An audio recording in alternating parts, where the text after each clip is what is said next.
This episode is sponsored by Hello Honeydew, a leading free utilities concierge service. Hello Honeydew is a free service designed to relieve the stress of a moving house, and it saves you time, money, and headaches on all your essential home service needs. We will hook up your gas, electricity, internet, TV, water, and home security systems in just one 15 to 20-minute phone call. You will also receive a free Amazon Echo Dot just for setting up an appointment.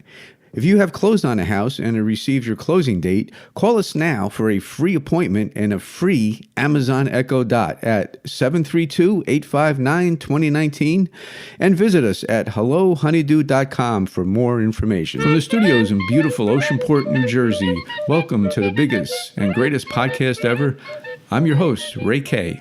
Hey, I got a very exciting guest today. I met this fellow through Jim Dowd, who's a business partner of mine, and Jim came back from a speech he was given, and he was all excited about it, and he was talking about it, and I said, well, what was it? And he said it was... he told me what it was. It was a website is called We're All a Little Bit Crazy, and that got my attention right away. And I said, you got to tell me about this. And this is my guest, Eric Kussin. Eric, welcome to the show.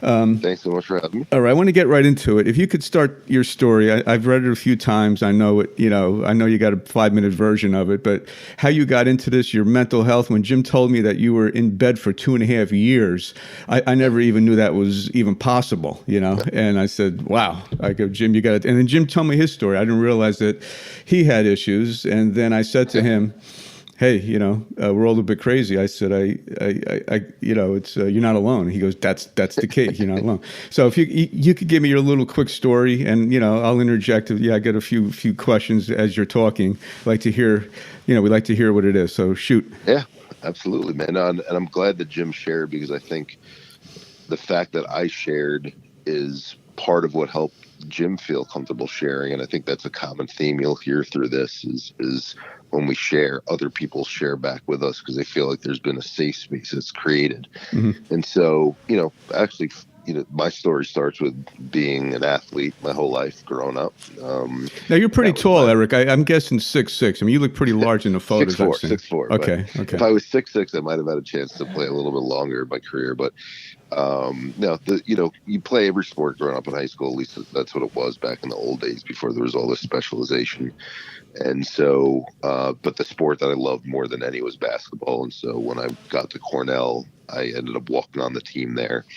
And so, you have this myopic focus on playing sports. So now you're 6'4", so you're probably like a shooting forward at that kind of school. It's funny because in high school, right, because you're the tallest one, and my parents weren't very big on teaching sports. They were teachers themselves. They weren't really athletes. So, I grew up and they gave me the ball in the post, and I learned how to play back to the basket and then taught myself how to shoot. But yeah, when I got to Cornell, I basically had to play the 3.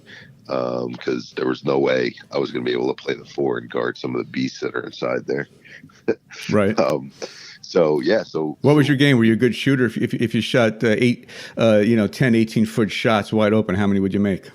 Yeah, no, I could drain some good shots from the outside. I'm a lefty, so a lot of times lefties fortunately are gifted with a softer touch, which helped me out.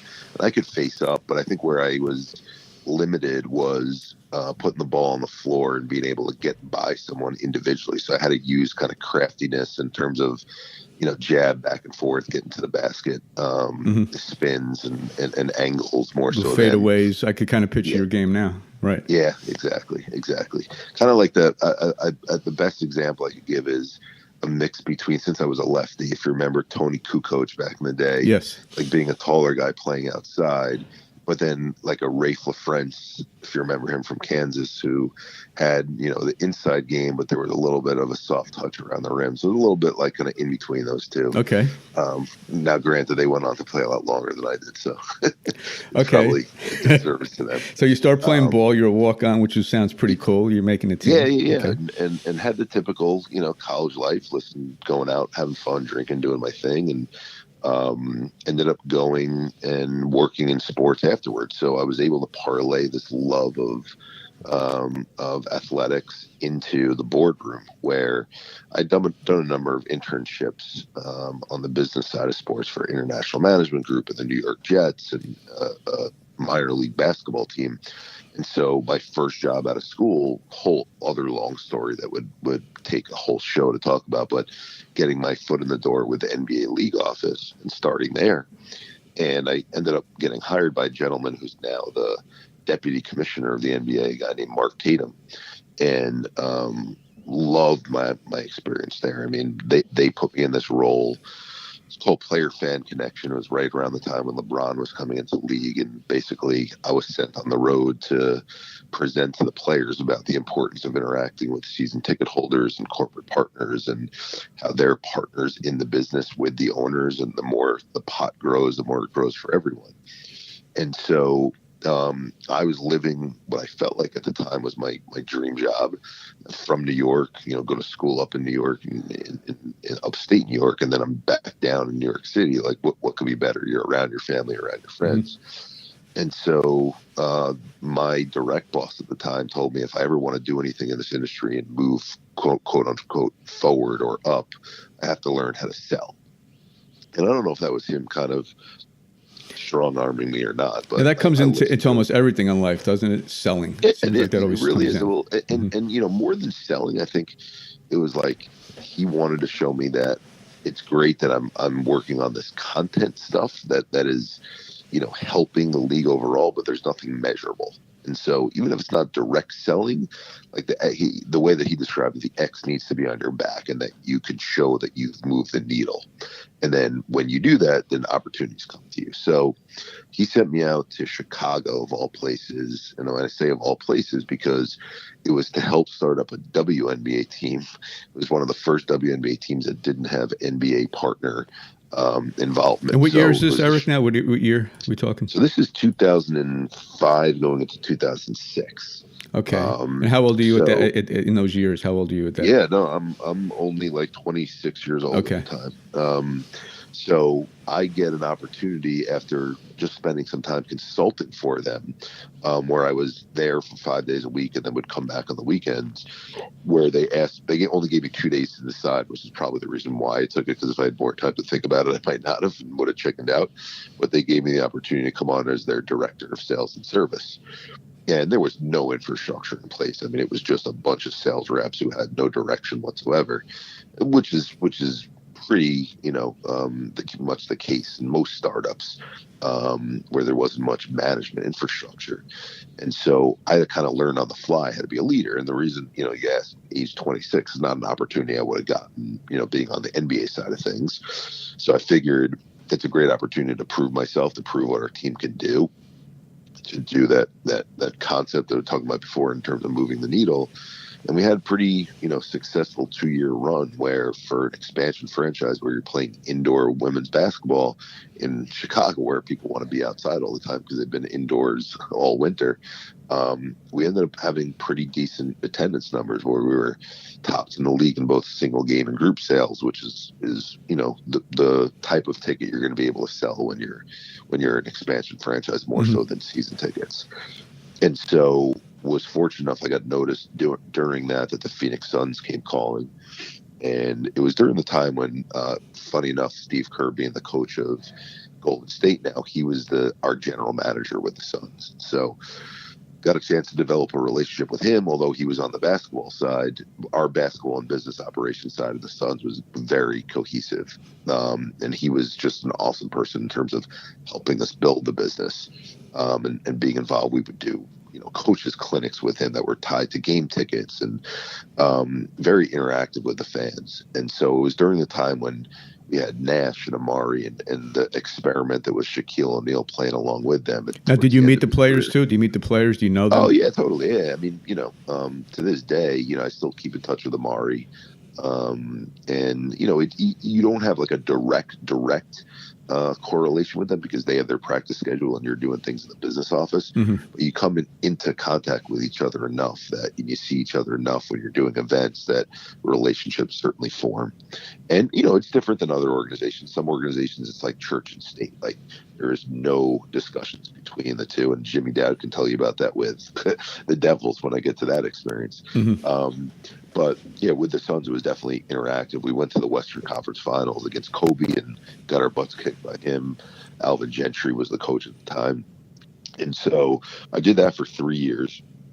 And the way I ended up coming to know Jim was the Devils came calling, and they had a spot to oversee all of their sales and service department, which is, a significant role instead of being kind of a director of one group of the sales department, to be able to see the entire ticket mix and the servicing mix where you're overseeing groups, seasons, individual games, marketing, and again, fan relations. It's a significant responsibility, but it was also, for me, it was a homecoming because I was living in Manhattan, traveling into Jersey every day. So I got the best of both worlds of being around friends and family and being in an office that was pretty close by. Going to New Jersey and getting that larger role there definitely was that separation of church and state with Lou Lamoriello running the hockey operations side of things. The only interaction we really had with players in New Jersey, being on the business side, was with the alums. So Jimmy was one of them, and then Ken Danico, guys like that. So I developed a relationship with Jim that way because we would go and do a bunch of events together. And we had a great run. Like 2012, we made it to the Stanley Cup final against the Kings, and unfortunately lost. It's a pretty gut punch when you go that far and you end up not getting a ring. But incredible experience and made amazing friends in the fan base who I still am in touch with to this day. And, again, in the alum group like I did with Jimmy, but had an opportunity to go down to Florida to become their chief revenue officer. So if you think of the hierarchy of working on the business side, your eventual goal, if you're, I guess, extremely ambitious and want to get to the top level, is to be that team president spot. And so I was one step away from that in this chief revenue officer role. And how much money are you earning now at this point? How much? What's my salary? Yeah, 125,000. I'm guessing. Go ahead. It was a little more than that, but it was you're number two in an organization, so look, the compensation was very generous. And I think what I'll say to people who think about working in sports is a great message that I got from that gentleman, Mark Tatum, when I first started. He said, your first 10 years you work in sports, you say, I can't believe how hard I worked for how little they're paying me. And then you reach a certain point where you've established yourself and you say, I can't believe how much they're willing to pay me for how much fun I'm having. Right. So, it had reached that point in my career. And so, yes, it was incredibly rewarding. You're living in Florida where you don't have state taxes, so you're able to save a little bit. And these two owners had come in and purchased the team and hired myself and the CEO at the time. So there were two of us running the organization. And we basically got to build it from scratch, hire a whole new staff. So you're living the life now at this point. I mean, it sounds like things are pretty good. Look, I mean, I thought, because this is the interesting part of the story, because what started to happen, about 6 months into being there was started to notice I was losing interest in things outside of the office. So I was no longer interested in going on dates. I was a single guy. So how are you 35, making good money, working for a sports team, and not interested in going out and meeting people? That was challenge one. Then challenge two wasn't interested in hanging out and meeting new friends. Wasn't interested in going to the bar on the weekends and seeing football games on TV, as bad as my Jets were.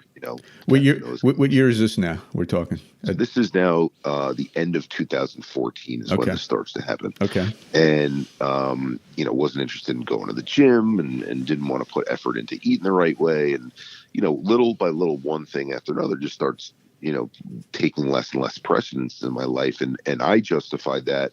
And I think where people will be able to relate to this is I said, well, this is the world's way of telling me that I need to focus on my career. My career is so important to me that I have to put all my time and effort into that, which is a really sick way to look at it, because we were already spending 7 a.m. until midnight most days in the office because you have games and events. So you never leave the place, but even with that, it was kind of like, oh, I justified this saying, of course I have no time and energy for these other things because my job is all consuming and I need to put all the energy there. Mm-hmm. And that excuse, and I use that term, very bluntly because that's what it was, that only lasted about 2 weeks because while I could justify those things going away, I couldn't justify literally falling apart as a human being, which is what started to happen. So I would wake up and I would go to my closet to get dressed, and I couldn't figure out what shirt to pick out, whether it's one on the floor or one hanging that would have just been laundered. Like, didn't matter to me. Didn't care what pair of shoes I wore, whether they matched with the slacks that I had on. Barely, brushed my hair. It was an effort to brush my teeth. It felt like I was moving through quicksand. I got into the office each day, couldn't look at people in the eyes, would close my office door and just kind of sit there and almost, go through the motions. Felt like I couldn't answer emails, and when calls came in, I would ignore the calls coming through. And, when you have a large enough staff, we had 70 people on staff at that point that you're responsible for. The funny thing is, everyone is so busy and everyone's got so many things going on that if they don't have your time, they just figure that you're busy with something else. Well, that's what I was wondering. Did anybody, like a friend, say, "Hey, Eric, everything okay?" or "What's going on?" Well, my friends that I confided in back home in New York, because I was scared shitless of what was going on with me, they knew what was going on, but the people in the office incredibly didn't know, and again, I think it was because we were in the midst of the season and it was so hectic that, you again, everyone's running in a million different directions. You don't have the luxury to worry about how someone else is acting. Mm-hmm. Right. I just do it for myself. I was like, this is not me. And I describe it to people like, if you look at a robot through artificial intelligence that's programmed to act like a human being, imagine that robot's walking down the street and someone comes from behind and snips the wires on the back of it. Right. And the robot all of a sudden starts moving all mechanically and the eyes start rolling in the back of its head. That's literally what I was like. And it got to the point where, in between the first and second periods of each games, I would have my staff bring prospects out. We would have a prospect suite. So we'd have about 50 prospects that we'd pack into a suite. And I'd give a speech talking about, the direction that we're going as an organization and why, it was the right time to be joining as a season ticket holder and joining the family and joining the movement, et cetera, et cetera. And you usually, when you deliver those speeches, you speak extemporaneously. It comes from the heart, and you want people to feel like you're being genuine about it. Well, it got to the point where I couldn't even remember, my first line. And when I say remember, who even wants to plan something like that? You usually, again, you just want it to come straight from your heart. So Mm-hmm. I had to write out on an index card, "Hello, my name is Eric Kussin. It's nice to meet you. I'm the Chief Revenue Officer of the Florida Panthers. I hope you enjoy the game tonight," and literally just stop there. Like I couldn't go any further than that. Wow. And that night that happened, I went to our owners and I said to him, "Look, I don't know what's going on with me. I don't know much about this mental health thing. This is now the beginning of 2015. Remember, it was the end of January, so we're in the middle of the season." And I said, "I'm not giving you my best. I'm not even giving you close to my best. It's not fair for me to continue to work. It's also not fair to myself to continue to work. And I don't know what, arrangements you want to make, but I need to leave and do something about this because something's wrong." I thought maybe I had a brain tumor. And they looked me in the eyes, both of them, they military background, West Point grads, and they said, "We never leave a soldier out in the battlefield. So whatever it takes, take 1 month, 2 months, 3 months, you'll come back, we'll hit the ground running." Mm-hmm. So that was obviously a vote of confidence and something made me feel really good that they had my back that way. But the most important piece of that story is when they said 3 months, that number was etched in my mind. And I thought, okay, what I know about mental health is you take these pills called antidepressants, and it takes 4 weeks to figure out if it works. So, okay, worst case, I take one and I feel better. After a month, great, I'll come back. If not, I'll try 2. Who fails 2? And 3, who would fail 3 different trials of drugs? Because what do we know growing up? You take an antibiotic and it works most of the time. If it doesn't, you take a different one and then it works after 3 or 4 days. So we're ingrained in the society to think this pill makes you feel better. You sleep after you take the drug and it does the magic that it needs to do. So that was my thought process going into how I'm going to feel better. Is they're going to find this right combination of magic pills for me. Okay. And we see, the stories on TV all the time of the gray cloud becomes the blue sky when you take the pill. So that's what we know from, you know, mental health on TV in terms of what we learned. So it's making sense so far. What you're going through, it seems pretty Yeah, normal. exactly. You know? Yeah. No. So I get home to New York, and essentially the next 2.5 years is spent laying in a bed, staring at the ceiling, not watching TV, not listening to the radio, barely answering my friends' text messages, but for saying, "Hey, I'm still alive." That was it. Now imagine you get up, you go to the bathroom, you take a shower. I mean, you must take a walk down the hall and back, and like you're not literally in bed, are you? No, I'm in bed. I mean, you're in bed. I Okay. had to be like my brain shut off. I woke up with what I described as no original thoughts. So if you can imagine, like when you wake up in the morning, your mind immediately goes to, what do I have to do today? Mm-hmm. And then your mind thinks about those things that you're going to be doing while you brush your teeth, while you shower, which are just automated things that you've done your entire life. So they come to you second nature while you're doing other things. That wasn't the case for me. I would wake up, I would stare at the ceiling, and there was nothing. Like it was literally just, okay, I'm staring at a blank ceiling right now. I don't know what is on my plate. There's nothing driving me to do anything. There's nothing of interest. There's nothing that I have to do. Were the days long, or did it go quick, or was it like it was forever? Awful. I mean, every second was torture, because you want to just fall asleep and get away from the pain. And was there physical pain? Did you have a headache, or did you feel like you had a cold? There's physical pain, but I can tell you this: you could ask anyone who's been through mental health trauma, like the pain that you feel mentally and the anguish that you feel far surpasses any physical pain you could ever imagine. I mean, I've broken legs before. I've torn my ACL. Like nothing compares to what the mental anguish is that you feel. It's otherworldly. You drop to a point where you didn't realize that human existence could get to. That's what it felt like for me. And so you're for me though, hanging on was believing that there was going to be a magic pill that was going to solve this for me. So while I needed help literally going to the doctors, I mean, you asked about me walking around. No, I didn't. I had to be reminded to take a shower every 3 or 4 days, because you literally would just lay there and do nothing. But when I would go to the doctor, my parents would literally handhold me and walk me to the doctor, because I had no wherewithal to get around on my own. And sometimes literally sit in on the appointment with me, because they had to help form the responses in terms of what was being asked of me, because I just didn't have it in me to converse. Was this very unusual, this kind of condition, or is this, it sounds, I never heard anyone like this, but then again, I haven't been in this world. What I know now, I see communities of people who are going through something similar. What I thought then, I thought I was the only person in the world whose brain was this effed up. Right? I'm thinking, how is anyone this bad? It must be a combination of a bunch of things that have gone on. And when you think of your brain, you think of it as like a soup, and you're like, this soup that is in my brain is basically had so many ingredients put in it, because now at this point I've been trying so many different drugs that it can't ever return to quote normal ever again. Right? That's what you think. And so I thought I was actually doing myself damage, but I thought it was the only way to get better from it was to keep trying different drugs. So I would go to these doctor's appointments, and they would have whiteboards up on their wall, and they would just start crossing off ones that I've tried. So there are 4 main classes: SSRIs, SNRIs, MAOIs, and then tricyclics. And they would go through, okay, well, you've tried this one in the SSRI class, so we're going to go to this next one, right? And so in total, I tried over 50 different combinations in that 2.5-year span. And, each one came with its own awful set of side effects. You mentioned the worst one, Parnate. What was that like? Yeah. And you said the worst. What could the worst of those be?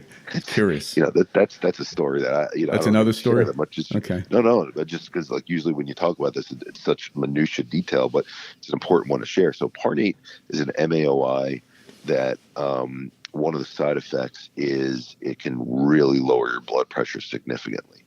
And so I remember laying in bed, and my nieces were over playing in the next room, and I didn't want to scare them, but I said to my father, I was like, I want to get up and shower, but I feel like if I get up, I'm going to faint. And so we take my blood pressure, and it was 90/50. And, that's significantly low. And so, we didn't want to call an ambulance. This is my partially protecting my nieces, partially being stupid, depending on how you look at it. But I didn't want them to get scared in seeing that. So what I did was I rolled off the bed, and I was on the second floor, and I slivered kind of down the stairs, almost like a worm in a way, and then crawled on the floor to the car to get into the car so that I never stood up. So I wasn't at risk for fainting from the blood pressure being so low. Mm-hmm. Laid down in the car. My father drove me to the hospital, and I spent, again, this is how little these doctors. I mean, it was laughable. They put me on a saline drip for 3 different bags, thinking that that's all I needed to get my blood pressure up. Didn't change at all, the blood pressure after those 3 bags. And so then they finally gave me this drug called Florinef. They admitted me into the hospital.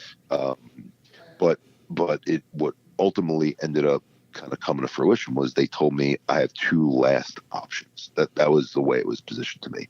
Option 1 was the one that I took, which was called TMS therapy, transcranial magnetic stimulation. They're like, you failed every drug, so we have to go a much more intense route. So this transcranial magnetic stimulation is they put a half moon looking object above your head, and for 40 minutes they shoot electromagnetic waves into your brain trying to get it to restart, is essentially the best way to describe the science of it. And it feels like a woodpecker, just kind of pecking against your head 40 seconds at a time. Mm-hmm. And it's done again for 40 minutes straight. So I do those, and I'm expected to do 30 treatments. You talk about money, $350 a session, not covered by insurance. Okay, that's what I was going to say. Okay, Yeah, so you're paying this whole thing. Yep. I feel better. I'm feeling worse. And this is where the first concept of suicidal ideation started coming into my head. And so it was the 23rd day of the treatment, and I was in my room looking at this bottle of pills on my desk. The bottle was filled because we had just refilled it. And the only thing going through my mind was, I need to swallow that entire bottle. And it wasn't because I had a death wish.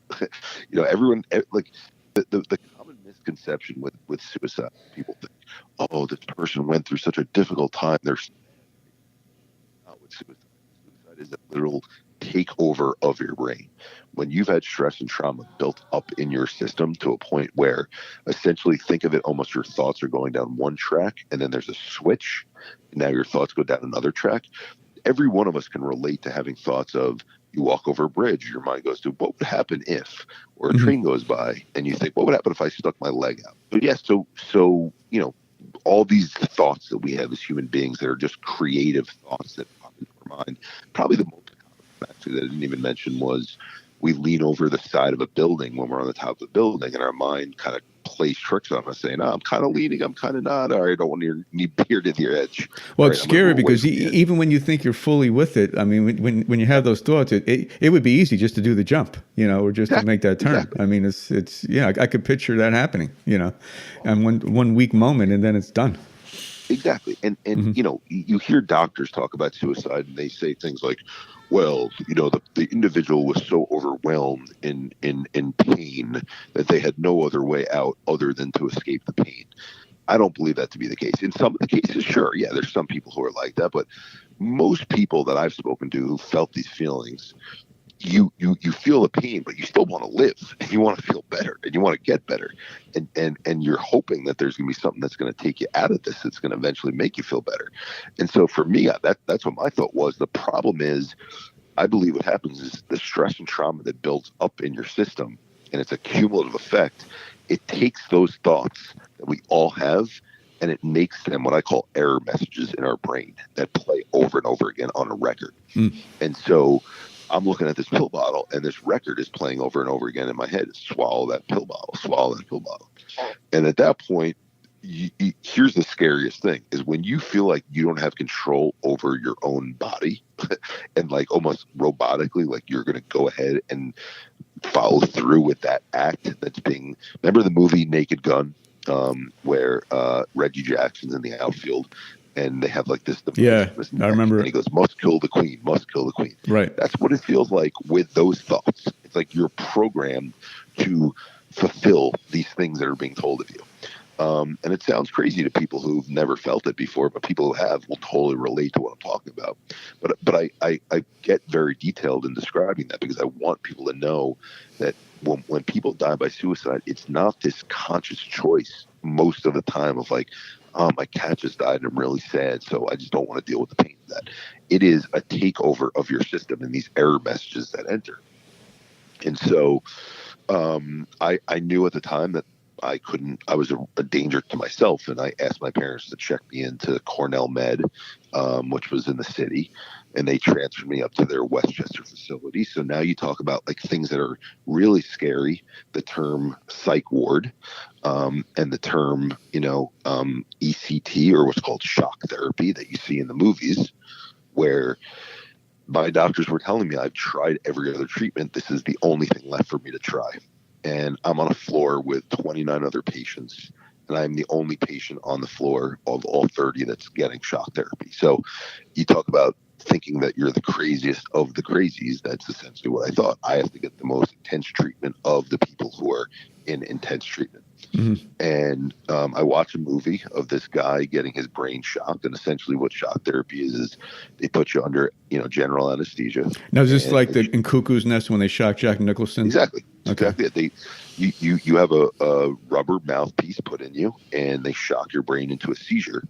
And the goal is, again, to restart everything. It's kind of like doing a restart of your computer when it blue screens. And I go through 12 sessions over 6 weeks, and I feel again no better. So any pain when you come when you become awake? Do you feel anything, or is it just like yeah? Well, again, we could probably spend days talking about the details of each one of these things, but I'll give you at least since you asked the question on the ECT. I became known in the ECT suite as the guy that they needed 5 male nurses to hold down after I woke up, because I would wake up. And if you've ever been woken up in the middle of REM sleep, for example, where your wife shakes you or your kids shake you and you weren't ready to wake up, and then all of a sudden you're kind of a little bit, where am I right now? I got to get my bearings. Imagine that times 100. So waking up, not knowing what hospital you're in, what state you're living in, who the president is, what year it is. They're asking all these questions and you have no idea. And so my brain, they couldn't tell me whether it was from the anesthesia or from the shock itself, because there's no way to fully tell. But essentially for an hour after each one of these treatments, my mind was like a complete blank slate. I had no idea what was going on. Does that work at all? I mean, they do it. Does it really work? Here's the science behind it. And the psychiatrists out there won't love me revealing this, but the way that they discovered shock therapy was epileptic patients. They were trying to reverse the seizures that they had. So their thought was, well, if we shock these patients with epilepsy who are having seizures already into another seizure, could that reverse the seizures that they're having to where they're not going to happen throughout the course of the day now? So they started using this treatment on these epileptic patients. Well, it didn't reverse their seizures, but anecdotally, not with any science behind it, but just anecdotally in terms of what they noticed, the patients were saying, the ones who had been depressed from their condition said, you know what, I'm feeling a little bit better, at least emotionally. So the medical world transferred that learning and said, we can now use this on depressed patients. And so if you ask a doctor to this day, explain the science behind why shock therapy works, they cannot give you an answer. They could give you theories, but they cannot give you an answer. There's nothing that's been done under, some form of electron microscope in terms of looking at something, or an MRI or a PET scan or a SPECT scan or anything like that. There's no way to show that it's actually working in our system. So it didn't work for you, that's for sure. Yeah, it didn't work for me. And I come home, and here's where the story kind of changed for the better. So I figure my life is over. So you're bottoming out now, it seems, Well, you've been bottoming out. Yeah. I certainly bottomed out, the couple weeks when the suicidal ideation started. But I'm bottoming out more from the standpoint of, if anything, you know what, it was kind of a relief, if I'm going to be honest, after the hospital, because at that point I was like, okay, I have tried everything and there's nothing left. So I basically just have to hold on and be in misery for the rest of my life until the right magic pill comes out. So I was kind of like, yes, this sucks, but at least I know that I've gone through every trial that there is and there's nothing left for me. So I just need to keep my eye on when they create something new. This is all I thought, because this is all we learn. So you had hope, though. You had the hope to kind of keep it going. That's just, I'm one of those people who's a stubborn bastard. Mm-hmm. So like, I wasn't going to lose hope. Like, no matter how hard it was, I was like, I'm not going to let this thing define me, and I'm eventually going to get better from this. Mm-hmm. And so my mother goes to this course with her friends. She was kind of dragged to it because my mother really doesn't go anything medically. She hates going to doctors and stuff. But she goes to this course given by this woman. They go to these continuing education courses and all that stuff. And this woman is teaching a class on breathing, of all things. And my mom had a pain in her neck and her back that she'd been going to physical therapy on. And this woman teaches them this breathing practice for an hour, and her pain starts to subside. So she's amazed by it. And she goes up to the woman and she asks her, have you ever helped anyone who's dealing with anxiety and depression? And that's what they thought that I had, the anxiety and depression. That's what I'd been told by all these doctors. And so the woman said, absolutely. My practice, I'm an integrative psychologist is what I call it. And as an integrative psychologist, the reason why I've developed, my practice is because I was a yoga practitioner, but also a psychologist. And I combined those two learnings to realize that our mind and our body are all one system. It's not like the brain gets broken on its own. Our life experiences affect us collectively, and it affects all of our system, not just the brain separate from the body. So my mom tells me this, and I listen to her, and I said, what do I have to lose? And get dropped off at her house to go meet with her. And she's the first practitioner who actually tells me that, or I shouldn't say tells me, she asks me what my life has been up to this point. Whereas every other practitioner I went to before was, what are your symptoms? Okay, your symptoms are this. We have a pill for that. Hers was, tell me about your life. So, I'm the middle of 3 boys. I have an older brother. Okay, tell me about your older brother. So I start telling her. So, this is the part that I haven't shared because, up to this point, who thinks that this is any involvement in what you're going through? Right, you're thinking it's just past history stuff, probably. Hey, that stuff happened. Well, I thought you have this thing called mental health, where your brain just changes because genetically you go through something and you develop this mental illness, and that's what we're told, right? So I start telling about my brother. So from the time I was 9 years old, and this reads like a bullet point list in my head, although you could think of all the traumas that exist within it. But so he broke his femur bone in an accident, was in a body cast for a year, homeschooled, heals from that, is diagnosed with leukemia, goes through chemo and radiation and all that fun stuff for 5 years, goes into remission, gets into a Jeep with his friend. His friend is driving all erratic, trying to distract the cars behind him, thinking that he's a jokester. There's no seatbelt in the back. My brother flies out of the back of the car, lands on the parkway, loses partial vision in his eye, cracks his head partially open, and is in ICU for 3 months. Heals from that, diagnosed with a relapse of leukemia, has a more intense chemo treatment because the second time around, they really got to knock it out of your system. That throws his body into what's called septic shock. Develops 105 fever. We take him to the hospital.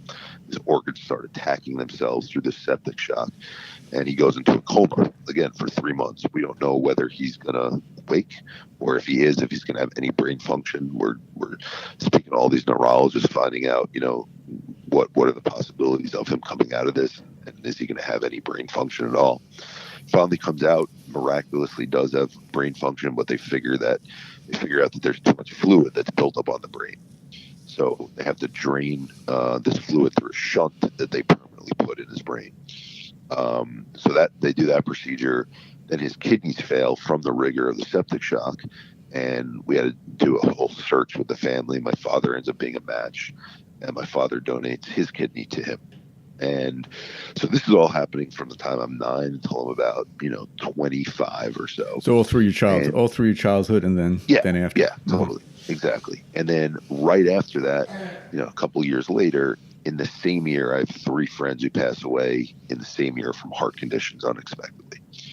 And so, I'm looking at this woman as I'm telling her the story, but I'm saying it to her very matter of factly, like I'm saying it to you, because even though there were um, there was pain within each of those experiences, it happened to me. It's past, and right, like, oh, you're moving forward now. That's what you're taught as an athlete. Also, as an athlete, you're playing sports while these things are happening, so your focus is on the field, or so you believe. Or when you're in the boardroom, your focus is on, selling as many tickets as you can, or hiring a new staff, or marketing the team appropriately. Like, you believe that you're doing something productive that's getting you away from these things that have happened in your life. Well, life doesn't work that way. And I didn't know that until I had this conversation with her, because she turns to me and she says, Eric, you have PTSD. And what we're taught in high school, at least my generation, was, well, PTSD is for soldiers, depression means sadness, and anxiety means nervousness. None of those are true. PTSD is for everyone. Depression is a lack of feeling, not a sadness alone. And anxiety is your thoughts on a hamster wheel going over and over and over again. And I'm oversimplifying it right now just for the purposes of this podcast, but it's amazing how incorrectly we learn, what mental health is. And so when she tells me I have PTSD, I immediately respond back to her and I say, how do I have PTSD? I myself haven't gone through anything. And she just points at the chair that I'm sitting on and she goes, you had a front row seat for all these things. You did go through all of them. They did happen to you. Did you love these people? Did you care about them? Then they happened to you. And so then I fired back and I said, well, if you're telling me that the things that I witnessed in other people that were close to me affected me, who the hell in this world doesn't have some form of mental health complication? Because we all deal with the passing of loved ones, the sickness of loved ones, breakups, divorces, job losses, you name it. The list goes on and on and on for things that we experience that ultimately, shake us. And she just kind of smiled and she said, you're right. This is what we believe as integrative practitioners, that life ends up, she described it almost as these experiences hit your body like par pellets and they stay in your system. And if you don't do anything about it, it accumulates and eventually it takes you down. So, you asked me earlier, you've never heard of anyone developing to this point. Well, the reason probably why most people don't get to this point is because when most people start to feel symptomatic, they start to get it checked out, and then they dip it in the bud a little bit before, and then they learn either to take a medication, which isn't enough, but at least is a band-aid, or they learn the correct way to heal, which we'll talk about in a second. Well, for me, again, being a stubborn bastard, I'm the type of person, even with physical injuries, I don't go to the doctor that often. So I didn't think any of these things that I witnessed with my brother and my friends were going to affect me. I just thought, oh, you experience it. This is life. You bank it, and then you move on to the next thing. Little did I know, what being Mr. Tough Guy and hammering through it and having other things like sports and sports business to focus on it, was I was neglecting dealing with these things that were accumulating in my system. So when they all finally built up to a certain point, here's the best analogy I can give you. If you look at a Jenga tower, the top of the tower looks really strong, right? Because you've piled all of these little pieces to the top. And that's what we all look like walking around.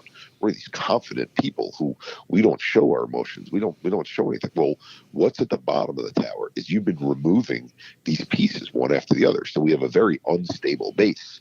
And so all it takes is one additional trauma to eventually do what happens in a Jenga game, to topple the whole tower over. So I was operating with that very unstable base, but because I had coping mechanisms to keep that instability from falling over by focusing on other things for a while.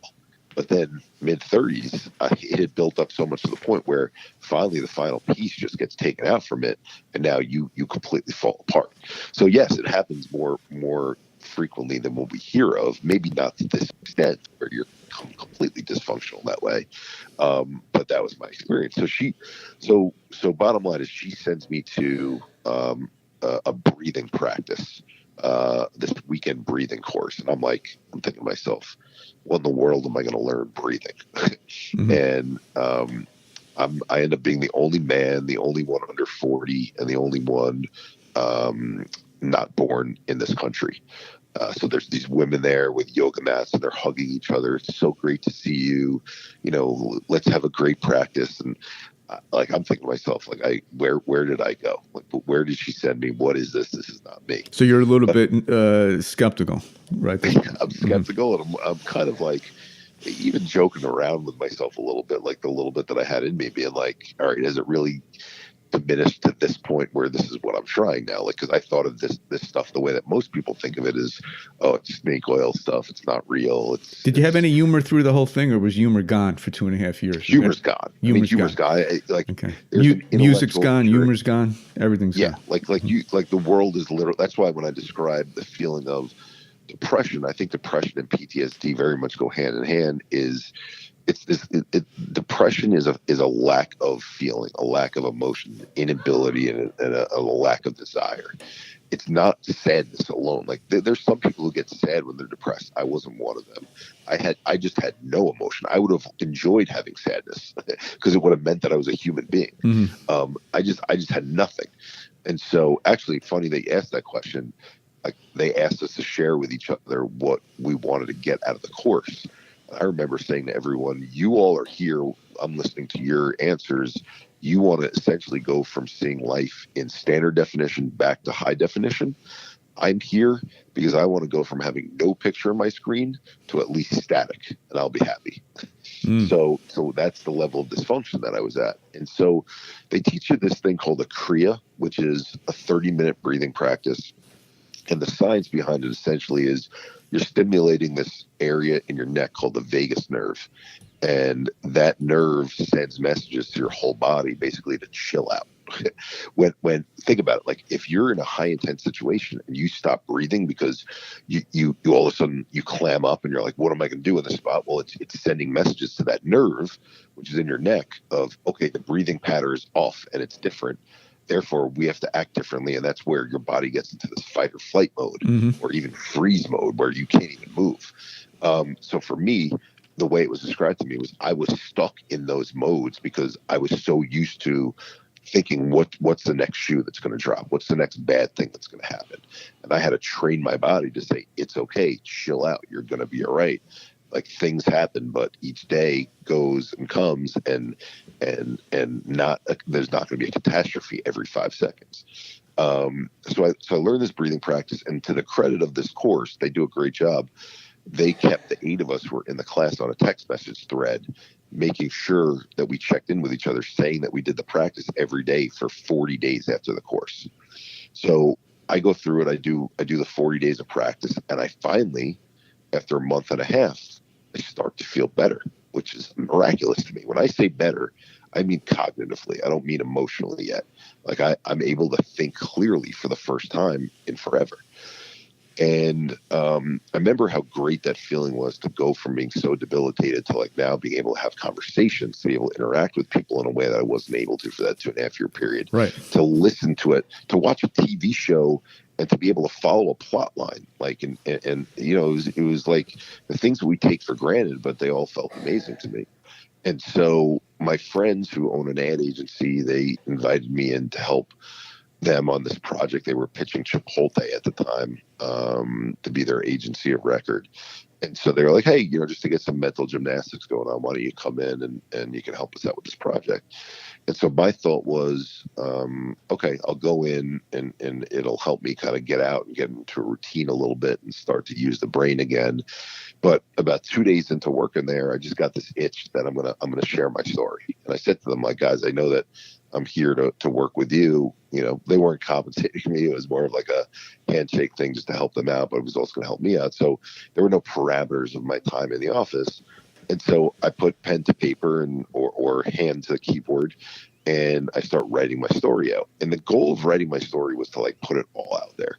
And even as nutty as this sounds, in way more detail than what we've shared. So I went into detail of what it feels like to have an empty brain. to feel like that you have no thoughts when you wake up, to these feelings of something called disassociation, where you literally feel like you're floating outside of your own body and you're not present in the moment. And the goal of sharing all that was to say, let's cut through the BS of these bullet point lists of, when you have depression, check for 5 of 8 of these symptoms. You know, your hands are sweating, or you have an inability to get up out of bed. Like, that wasn't going to help anyone because people have already read those bullet point lists. I was like, I got to tell people what it is actually like to be in this body, to be in this mind when you're going through it. And so I shared that, but interestingly, I also shared all these things that I got on with my brother and my friends. And it ends up being 36 minutes to read if you put it on that website Medium. And so my friends who are digital marketers, they're like, we're not even going to read this thing. No disrespect. Like, I'm sure it's amazing, but the 36 minutes, you're not going to get anyone in this world to spend 36 minutes out of their day to read this thing. If you want to get people's attention, cut it down to like 3 or 4 minutes, you know, highlight the important stuff, and then you provide a link to the larger piece if people want to read it. And I said, guys, no, I go, you know, I didn't have social media. I didn't have Instagram or Twitter or Facebook at the time. I only had LinkedIn. And I said to them, look, you know, if I'm going to put it all out there, I'm going to put it all out there. And my LinkedIn is my, let's call it 1,500, you know, closest, I say that in quotes, funny enough, friends from the industry, who haven't heard from me in 2.5 years. And one reason I'm putting it out there is so they know where the hell I've been. But the other is, let's say it gets fed, you know, through the algorithms to 200 of the 1,500 people, and 20 people do read it closely, and 10 people decide to do something because they read it. Well, I'm affecting those 10 people's lives way more by revealing everything than I would if more people read it, but it's just surface level bullshit. And so right. I post it, and in a week it gets read over 100,000 times, and I get over 400 calls because I put my personal telephone number on there from as far as China. So I'm like literally just one after the other, ring, ring, ring. So I make this spreadsheet of all these people I have to get back to, and I start calling these people back. And the common, I'm very big on trends, and I'm just noticing the common theme is not, Eric, I have PTSD too, Eric, I have PTSD, or Eric, I suffer from depression. No one is talking about their disorder name, and everyone is talking about what they've been through in life. So it's like, Eric, I just went through a really bad divorce myself. Eric, I remember losing my father when I was growing up. Or Eric, when I was younger and kids bullied me at school. It was like everything, it was like a therapy session. And that's when it hit me, like, when you share your story, what people want to share back with you, the biggest epiphany for me was they want to share the challenges that they've been through. And even if the challenges don't relate exactly to the challenges that you've been through, there's a correlation that's tied together there, which is, well, shit, if you're going to be vulnerable and share what your challenge was, I'll share my challenge. And what ties us together is even the uniqueness of those challenges end up getting us to the same place, which is these symptoms that sound so familiar to all of us. And so maybe not everyone was at the point of laying in bed for 2.5 years of the way that I was, but everyone could relate in some respect to some of what I described in terms of the symptoms that I was having. And they're not going to judge you. But I mean, it wasn't even judge. I was doing it more for them in terms of what I was noticing was like, okay, like, this is not people feeling like we're part of a league together because we're the PTSD group and we're the depression group. Like, and that's the way society tells us these things, right? Like, there's 1 in 5 people that are mentally ill. So already they've created 2 groups, the 1 in 5 versus the 4 in 5 normal people. And then within the 1 in 5, you've got X percentage of people who are depressed. You've got X percentage of people who have anxiety, X percentage of people who have PTSD. All that does is separate people and bucket people and make people feel alienated. It doesn't make people feel comforted. What makes people feel comforted is knowing that everyone in this world goes through a challenge. It's not 1 in 5, it's 5 in 5. We're affected at different levels, yes. We all have symptoms to some respect. We can all relate to feeling foggy or uneasy or unhappy or having a difficult time getting out of bed. That's things that's common to the human condition. And so if we could break down this BS message out there that there's the 1 in 5 mentally ill and the 4 in 5 normal, maybe we could actually come together on this topic and actually comfort one another and feel better about it and heal. so, to your question about why do we believe this as a society, when 40 million people are told that they're mentally ill, and we're supposed to think that that is a large number, but 200 plus million then realize, well, then I'm in the other category. I'm not mentally ill. There's no in between, and they think that there's a have and a have not. And one analogy that I haven't brought up, which I think is really apropos to where we need to get to in order for mental health to be a common conversation, is what was the campaign that brought us to get together around cancer and make it the most donated to cause in the world? The campaign was Everyone Knows Someone, right? It became a 1 degree of separation. It wasn't taboo to talk about, where you felt it was taboo. Exactly, because I remember when my brother had cancer, it's the big C, right? Like, everyone's afraid of discussing it. We don't want people to know that we've got this, right? Right. And now, once you realize that, like, hey, someone in your family's affected, now all of a sudden it's okay to talk about it. So it made everyone part of that group where we could say we're all battling this together. And the interesting thing about mental health is not only are we all one, degree removed from someone who's got something, we all do have something. We all face challenges. We all go through difficult times. We all have periods in our life. We might not all develop to the disorder level, and we certainly don't all develop, back to your original question, to the level that I got to. But there's not a person in this world who hasn't had a week stretch where they had a difficult time waking up because something happened to them in their life, or where they were nervous for a presentation and it wasn't just regular nerves. It lasted for, again, a week because it shook them so much that they kept thinking about it and obsessing over it and couldn't get it out of their mind that this big thing was coming up when they had a presentation that, their job could be contingent upon or their promotion could be contingent upon. Like there's even that's a form of mental illness then. Yeah, maybe not mental illness, but at least, like, I don't love using the term mental illness because it goes back to that old school mentality of the haves and the have-nots. I just call them mental health complications. Right. Because if you soften it a little bit that way, whose mental health, like, when you think of our physical health, do all of us have physical health complications? Yes. We all fluctuate from being a little overweight to a little underweight sometimes. We all have, something wrong where we have low blood pressure or we have high blood pressure, where, we've got high blood sugar, low blood sugar. Like, that is the human condition, is that our system is not perfect. So why is that okay when we talk about it with physical, but when it comes to mental, we're looked at as we're damaged? Well, the mental health, in my mind, it's dangerous. You think it's of Psycho, with Norman Bates. He's crazy. So it seems like that's almost ingrained. Like, he's mentally ill. It's he's going to hurt you somehow. And people think like erratic behavior, like you're describing, but the numbers clearly show the percentage of people who engage in those type of acts is minuscule relative to, if we are believing that 5 in 5 people have some form of mental health complication, look at how few people in this world actually act on those things where you get to that point of harm to others, right? So it's still, I hear it, and like you said, like, the movies perpetuate it, and one of the reasons why we use the term crazy in a friendly way in our name is to get away from, almost to reclaim the word and say, no, what you guys think of as crazy is not crazy. It's us. It's what we are. We're all a little off. We all have our little quirks because what we've experienced in life makes us who we are. Does the quirks make you stronger?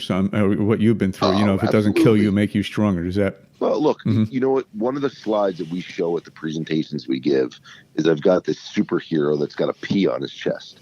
And I go, our greatest superpower and only superpower that every human has starts with the letter P. What is it? And there get some chuckles because it starts with a P. So I say, no smart answers here, because when people think of a superpower with a P, you could imagine some of the ideas that come into their mind.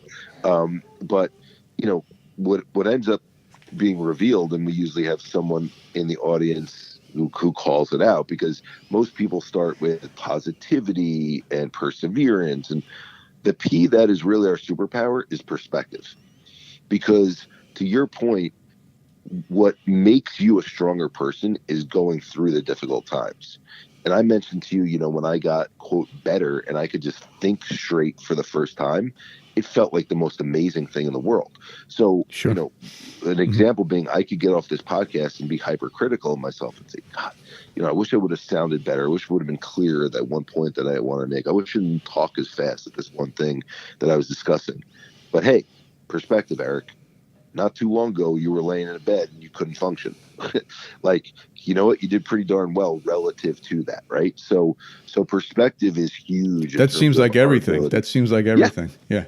It's everything, and it's for everyone too, right? Take it to sports, where we talk with athletes all the time about this. If you play for 2 weeks on an ankle that's slightly sprained, where you're good enough, it's strong enough to play, and they're not afraid that you're going to injure it further, but you're still hurt, right? Now, all of a sudden, your ankle heals. What does that next game feel like? You feel like you are superhuman.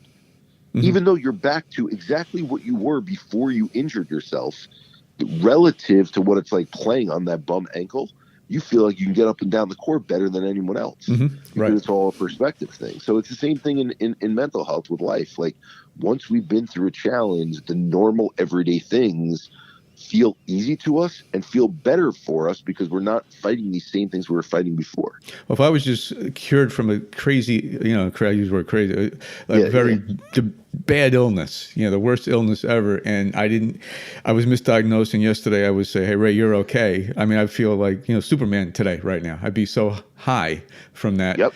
And why don't I feel like that now? Because it's the same thing, really, Yep. You're absolutely right. Yeah, I think about that often. Yeah, I try to remind myself that, but it's hard, because you get back sucked into regular life again. I know. Our routine sometimes gets the best of us. Yeah. And Eric, I'd like to have you come back, because I like a few things now that we're talking about these, because I want to talk solely, if you have time, next week or two, whatever, on your nonprofit. I want to talk all about that on one of the shows, because we're covering a lot of ground on things leading up to it with mental health. There's so many things, like you said, you could probably tap on even on each prescription pill. You could probably talk about 5 hours on each one of those. So you could probably talk for like a year straight. There's a lot of things going in. I'd like to talk about the some of the things in the news. The priests, the gymnastic coach last year that got caught. With the gymnasts, even the prison systems. For maybe the lack of rehabilitation that they give. Absolutely. If you could just touch on a couple of those things I just said, what your opinions are and what you think about those, and what not solutions, but how can we make this all better? You want me to do now, or you're saying for the next show, or what's best? Right now, I like to see what you think of all the sexual, because at some point you almost give up hope. In the Catholic Church, things come out with these deaf kids and the Pope. It's in the news, and we know this has been going on for 30 years, all coming out now. That gymnastics coach, I'd like you to touch about that, and how do you deal with that, knowing this stuff's going on? Well, the unfortunate thing is, because it was such a taboo topic for so long, so many people got away with it, right? And I'll tell you this, it's a risk reward thing for the people, unfortunately, who are being abused. And this is what I mean by it. Okay, I'll be candid without naming names. Mm-hmm. I come from a professional sports industry where Me Too type of things happened. Right. Mm-hmm. And why did a story against Harvey Weinstein come out so quickly? Why did a story against Matt Lauer come out so quickly? And when I say so quickly, I'm saying it wasn't quick enough, but I'm saying relative to these other stories that you're talking about. And here's the reason. Mm-hmm. Because if you're man or woman, whoever was the victim, if you're the whistleblower, so to speak, and we're painting with a broad brush here, so I'm purposely being perverse with the terms that I'm using. If you're the whistleblower on a case, what do you gain from it, right? If you come out with a story, okay? So you have to know, unfortunately, that when you come out with it, here's what you're weighing. People are going to judge you, okay? They're going to say, why did you let this happen? Which is unfair, but they're going to ask that question. But they're also going to judge you in terms of your future opportunities, because the unfortunate way of the world is, well, if that person revealed that, what are they going to do when anything happens in our organization? And so sports is a good example of this. I'll give you an example in our world.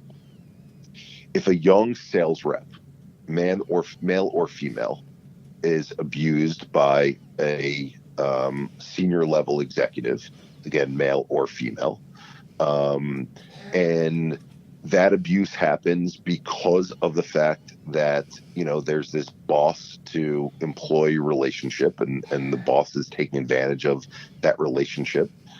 Well, if someone reveals something happened to them, well, now all of a sudden, because they're a whistleblower, there's going to be hesitancy in a small world of sports for that person to be hired again. And I've seen it. I'll give you a public case of it. There was a young woman who worked for the New York Mets who made accusations that she was being discriminated against because she was having a child and she wasn't married. And in meetings, they berated her. What are you doing walking around pregnant? You don't even have a ring on your finger. And ultimately, they parted ways, and she's had other jobs in and around sports, but not for teams ever again. And so if you're going to be a whistleblower, then the question is, are you willing to risk future employment, future engagement opportunities, future career opportunities? And if you are, what is the reward for it? So are you going after, and this is why I bring up the Matt Lauer or the Harvey Weinstein case, is there a lot of money to go after in damages, right? Is there someone's reputation that you're able to take down? You'd love it to be that people just want to tell their story because it's the right thing to do, because it'll stop others from being taken advantage of by these people as well. But the people who are the whistleblowers do also have a lot to lose, unfortunately, when they tell their story, which is why a lot of people, unfortunately, don't come out with it unless there's a reward that comes with it. Is that helpful in terms of which is the financial reward? Why these big, financial reward, the high profiles? If you have a vendetta against someone who's got a largely public name, and you can take that person down because you feel like they violated and destroyed your purity or your mental health. Some people, from a vindictive standpoint and a getting back at some standpoint, want to do that. And look, I can't fault that person. I'm not saying I would necessarily go about it the same way, but they're trying to make an example of someone. So if, you hear some more in the high profile cases, when it becomes kind of, just a regular boss to employee relationship, and that boss is not a big name, and that boss doesn't have a lot of money, or the organization behind it doesn't have a lot of money, what is the reward for the person coming out? The only reward is that they're going to, if they're successful in proving that it happened, which is what we've learned is a difficult thing to do in and of itself when it becomes a he said, she said thing and there's not evidence. Well, now all of a sudden, yeah, you can stop that person from violating those same atrocities on someone else, but it's also not a guarantee. So we're in a very difficult spot. And you get it off your chest, like you did, I guess. That's a big part of it. But someone might say, okay, getting it off your chest, go to a therapist and talk about it. You don't have to go public with this, right? So, or tell your parents, or tell your best friends, or whatever else it is. And I do think there's something cathartic about being a little bit more public about it. And there's things, look, without revealing too much, there's things that happen not to me from an abuse standpoint in terms of like sexual or anything. There's verbal things that happen to me absolutely in the sports world that I've never revealed, just because I don't necessarily believe it's the right place and the right time right now for me to do that. It might be different later on in my career. But I think we've all been with, abusive bosses. We've been with abusive significant others, It's a difficult topic, and I wish it was more easily, able to be spoken about. And the most importantly, that there weren't ramifications for you telling your story. But the truth of the matter is, unfortunately, there are ramifications. And, interestingly, I think telling our mental health stories, there's still ramifications of that. Like, I'll give you an example with NBA players. a player could be as open as they want and talk as much as they want and be a champion and a hero of mental health. We're still at a point, unfortunately, if I'm being completely candid, and Adam Silver, the commissioner, said this the other day, where there's no guarantee that the general manager at team X, Y, and Z that you want to go to in your free agency year is not judging you because you came out and you said that you deal with anxiety.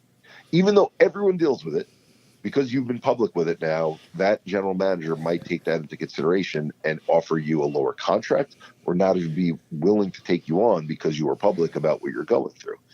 And that's the unfortunate world we live in right now. So the more people who are proactive and are willing to talk about it and can get it out there, the more and more this will become commonplace, and it won't be as big of a deal to reveal.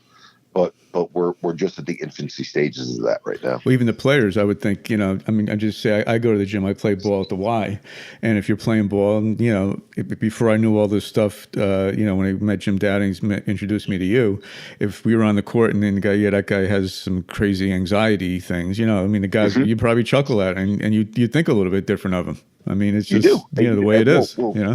Tracy Murray, if you remember him, he played for UCLA. Yes. And had a really good run with the Raptors for a while. He actually 50-point scorer one game, was tops in 3-point shooting for a year. And he said, he's like, I played with Clyde Drexler, who was amazing to me and was like a father figure to me or a big brother figure. And he said, when he was with Portland at first, and he said, not everyone on my team was like Clyde Drexler. And he said, if I revealed to anyone some of the stuff that I had been going through, they would use that against me. Even my own teammates who were competing with me for playing time would try and get in my head, oh, you're crazy. You're dealing with this stuff. Oh, what's it like with having your mom going through this? Or, I'm not revealing Tracy's stuff specifically, but I'm giving examples. Right, the other players could use it against them to try to get inside as they're playing. Exactly, and even on your own team. I mean, how scary is that? Now the flip to that, when I talk to coaches all the time, is I say, now think of the intestinal fortitude and how people can use that as a chip on their shoulder if they are open about it, right? So instead of allowing it to eat away at them, let's use an example of, I don't have a great relationship with my mother and that hurts me, right? Well, okay, you can hold on to that and not talk to anyone about it. And then that's like a weight that's on your shoulder as you're playing basketball. Or you could be open, you can talk about it. Sure, let people say something to me. I'm going to use that tenfold, have that chip on my shoulder to play that much harder because I know that I've had to deal with that, right? So there's ways to take something that has been a negative and use it to your advantage and to actually outplay other people because you want to play that much harder because of it. So everything is in positioning and everything is in how we frame it. But we're not at that point, unfortunately, where there's a universal understanding yet that everyone goes through things, and in going through things, we can use that for a positive. And that's what we're working on as an organization, and hopefully then as a society. Well, that's what I'd like to talk about on the next episode when we get more into that and what your mission is. On your mission. Where is that what it's called? We're all a little bit crazy. So there's a hierarchy of it. We're all a little crazy is the name of the nonprofit, and the name of the alliance of people all of whom are come together to talk about this, whether it's celebrities or practitioners or even students for that matter. But our campaign underneath the umbrella name of the organization is called the Same Here movement. So the Same Here is that American Sign Language sign, which is your thumb pointed at your chest, the pinky pointed out at the other person, and you're going back and forth. And you're basically saying, same here, we all face challenges. Why are we not talking about it? So it takes the term mental illness and eliminates it from the conversation, and it's a discussion about the challenges that we face instead. When it becomes that, now everyone is on the same playing field. Right. Okay. That's so much to talk about. I know we got a few more minutes to go. I'd just like your opinion, Eric, on a couple of things. Is there a cure for a pedophile? I mean, you hear that there's no way once you're that's it. I mean, I always wondered, can they be cured from that sickness, I'll call it? Oh God, Or is that too long of a show? No. Look, that's the first time that question's ever been asked of me. So I told you my show. This is what I do. Yeah, no. I appreciate the question, and I want to be fair with my answer, where I'm not circling around an answer. At the same time, Right. I want to make sure I'm not offending anyone by saying this. I don't think there's anything from a mental health standpoint that is curable. Like, I don't think we reach a 100% of anything. So take being a pedophile out of it. My anxiety or my depression or my PTSD or anything that I deal with, I'm a work in progress my entire life. And now putting that back into the physical health perspective, I'm a work in progress my entire life. I eat food. Sometimes I eat too much of it. Sometimes I eat too little. Sometimes I work out enough. Sometimes I don't work out enough. So my body is constantly changing. I'm always going to be a work in progress. I'm never going to be at the perfect place I'd like to be. I like to think of mental health in that same way, is that I'm always working on a place that I'd like to get to, but I'm never fully there. We're never cured of the mental health things that we deal with. We're just the best versions of ourselves. So now you take that to being a pedophile. I'd like to believe, I mean, I've never experienced those thoughts, so I don't know what it's like. But what I would like to believe is through therapy, through various practices, there's ways that those thoughts that are in our mind that are specific to someone who's dealing with that, they diminish. They become of less importance. They don't dominate our thought process. And because of that, we can go about and we can live a quote normal, he using that term, everyday life. And the, things that may have tempted someone in the past no longer tempt them, at least to the level where they act on it. Right. So, okay, people are going to have perverse thoughts all the time and they don't share those thoughts, but do they act on those thoughts? Right. And so I'd like to believe, and I don't think that anyone could ever prove this, because how can you actually measure a thought? There's really no way to do it. You can't get into someone's, why did you vote for Hillary Clinton or Donald Trump, right? Someone could give you an answer and believe that that's the answer, but there's a zillion different things that went into it. How do you define what a gut feel is, right? So someone who's a pedophile, okay, what is that feeling that they have? What is that desire? What is that need that they have? Within that, again, I'd like to believe that the thought through practice can be diminished to where it's not as obsessive and doesn't take over someone's mind as much, and it doesn't feel like a need. And so they still might have thoughts that are not necessarily healthy, but they're not actually going to act on it. Okay, I got it. Okay, appreciate that. And before I go into my last section, I call it hit and miss, which is a word association. The prison system, U.S. I know we have the most prisoners. I think it's over 2 million now in the world. And from the mental health perspective, what's your take on the U.S. prison system? The same take that it is on the homeless crisis is it's all mental health. I shouldn't say it's all. That's way too. Let's say it's high majority mental health. So,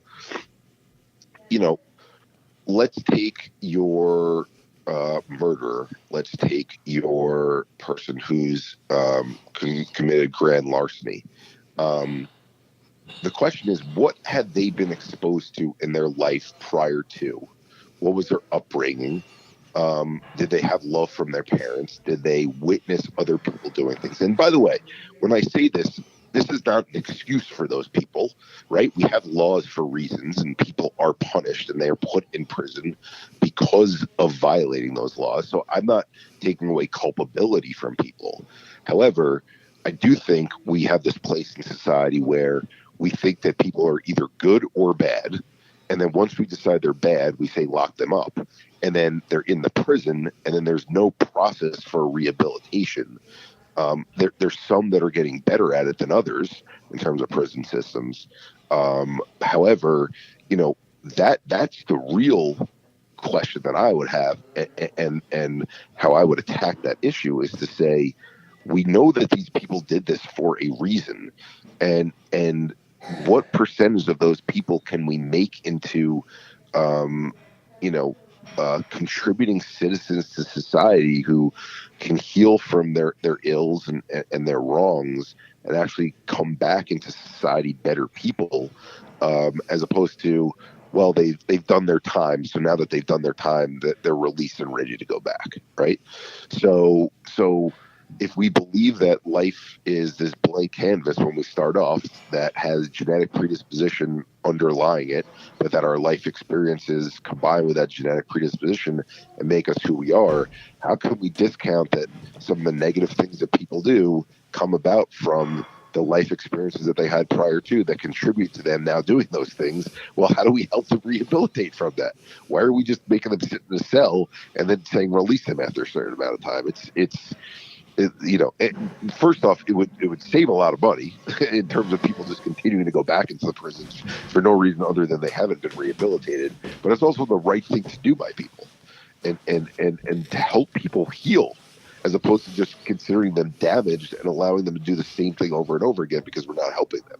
So it's more like those type. It's just more like a punishment. Like you did this, so now, you're okay if you're in society, but we got to punish you by having you stay there in this. Yeah, absolutely. And look, I'm no prison system expert, and obviously we all watch movies and stuff like that. But you know the mentality.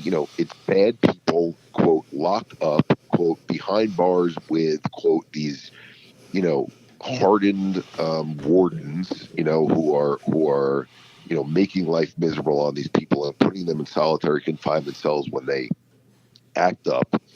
And I'll take a microcosm of the prison system. I saw a really interesting article where the school is changing the term detention and calling it meditation. And these kids still have to stay after school for getting in trouble. They still have to spend extra time there that they wouldn't before. They still can't leave until the bell rings from detention being over, but they're making them meditate while they're there. Mm-hmm. So you're being punished that you're not able to go out in the schoolyard and play, or you can't go to your team and practice, but they're doing something positive for them while they're there, right? Why aren't we doing that in the prison system? That would be my question. Yeah, so, yeah. It sounds overly simplistic, and it probably is, but some kind of variation of that we need to start. Actually, to your point, it not being just a punishment and it being more of a rehab. I got it. I like it. Eric, the next section is hit and miss, and then I'd like to have you back to talk about your nonprofit, and that's a heck of a website, by the way. I mean, I'm learning so much every day going on it. It's Thank you, man. Yeah, we are a little bit crazy.org. It is. It's actually there's no bit in it, so it's we are all a little crazy. We are right. Okay, we are. We are Marshall, right? We are. Okay. The name of the organization's weird, but you can't use a conjunction on the WW. Right. We are all a little crazy. Right. Yep. Okay. This is called Hit and Miss. This is the roughest part of this interview. The first thing or two that comes to your mind. I'm going to give you a word or a sentence, and you tell me what comes to mind. Is that okay. fair? Yeah. Okay. Yeah. Favorite color? Blue. If you're in a foxhole, Eric, other than a family member, who would you have in there with you? Oh, interesting. My first boss, this guy, Bernie Mullen, British guy, salt of the earth guy, but would do anything for anyone. Okay. If you're on a desert island, what music, one or two music CDs would you take with you or have with you? It's funny you say CDs because everything's so digital now. I was giving someone a hard time on our panel. Or whatever you call the CDs. Things they have it now. Yeah. For me, Billy Joel is never gets old because literally there's so many songs you could sing along to. So I would put him on there. And I'd probably put, just to psych me up, because this is very old school and cheesy, but I love the Rocky soundtrack. Mm-hmm. I like it too, especially in the morning. Yeah. They get going. Who's the most famous person you ever met? The most famous person I ever met? Mm-hmm. So, like when you work in sports, you get around these guys so much that you don't really get in awe of anyone. But the one guy being around, I was with him in his last All-Star game, was being in the locker room with Michael Jordan. He was playing for the Wizards at the time. Mm-hmm. And there's just an aura about him that he seems like otherworldly. That's the only way I could describe it. Like, even being around him a lot, you still get that feeling. Well, this was even though I was in sports for a while. Like I was around Shaq a lot with the team and Amari and Nash and all those guys. But I wasn't around Jordan that much, only because he wasn't, on one of the teams that I work for. And this was at the time I was working for the NBA league office. So, I would only interact with each team once a year when I would go and travel with them. And Jordan wasn't there when I went to the Wizards at that time. So this is the first time that I met him. And it wasn't just like I'm meeting him in a normal situation. I was the representative from the league in the locker room with the East All-Stars when Isaiah Thomas was the coach of the team and Jordan was one of the players. And I just remember, gathering them all together because we had to bring them on the court because the camera time, they were calling for them to come out, and just being around him, like, you just felt like you were in the presence of something that was special. There's no other way to describe it. He had the charisma. He had it. But it was beyond the charisma. Like, you didn't even need to speak. There was just a weird glow about him. It's funny you said, Eric. I had front row seats to the Nets. Went to about 20 games a year, right behind the basket. And I saw Jordan, and when he came back in '94, for '95, '96, whenever that was. Yep. And it was exactly like you said. I couldn't take my eyes off him. Even when he went on the bench, me and my wife were just like staring at him. And it was like there's something I can't even put my finger. I never seen anything like that before. It's so strange. He had yeah. Makes you believe that there is something higher power out there. Maybe that's what Elvis was like, or some of those super highly, exactly. Maybe that kind of thing. Favorite movie? Rudy. Favorite actor, male or female? Probably Vince Vaughn. Lennon or McCartney? Lennon. Wrigley Field. It is an incredible facility, an incredible place to watch a game, but no disrespect to Cubs fans, it's treated more as you're going to a party than that you're a hardcore baseball fan. Ah, okay. Weeds. I just write these things down. I want to hear what you think of them. Weeds. I'll don't get caught up in them. That's good. Ocean. More than landmass, so takes up more of this earth. Pretty incredible. That so much going on there. Eric, this was a tremendous pleasure. I mean, I thank you so much for coming on. I can't wait to have you back again to talk more about your organization and other things. Yeah, man. Thanks so much. A ton of fun. We went on for a while. It was good. Yeah, we could keep going, I think, but I know we got stuff to do, and we'll have you back. That was Eric Kussin. I'm Ray Kay. We'll catch you next time.